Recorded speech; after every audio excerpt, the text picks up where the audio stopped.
একটা খুব সুন্দর জঙ্গলে টুনি পাখি বসবাস করত। টুনি পাখি খুব গরিব ছিল। টুনির স্বামীর মৃত্যুর পরের থেকে টুনি তার বাচ্চার লালন পালন সবজি বেচে করত।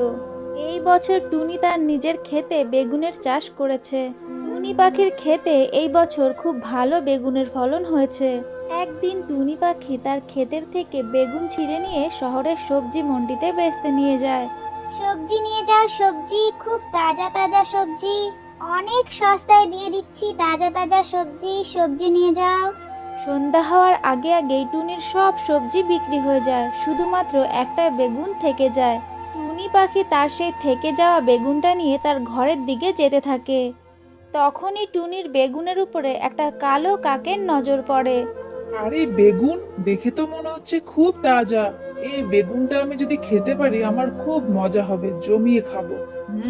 টুনির পেছনে পেছনে আমার যেতে হবে এর মিষ্টি মিষ্টি বেগুন খেতে। এই কথা বলে সেই কালু কাক টুনির পেছন পেছন যেতে থাকে।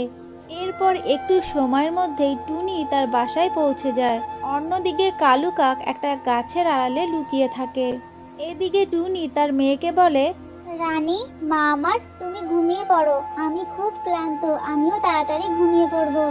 এরপর তারা দুজন ঘুমিয়ে পড়ে। এরপর সেই কালু কাক আস্তে আস্তে টুনির বেগুন ক্ষেতের দিকে চলে যায় আর চুরি করে টুনির ক্ষেতের বেগুন খেতে লাগে। আরে বাহ, বেগুনগুলো তো খুব সুন্দর, কি মিষ্টি। এত মিষ্টি বেগুন আমি আগে কখনো খাইনি। আমি তো এই ক্ষেতের সব বেগুন খেয়ে ফেলবো। আরে আরে কালু কাক, এত কথা না। এটাই ছিল আজকের গল্প। যদি তোমাদের ভালো লেগে থাকে অবশ্যই লাইক করবে আর চ্যানেলটাকে সাবস্ক্রাইব করে দেবে।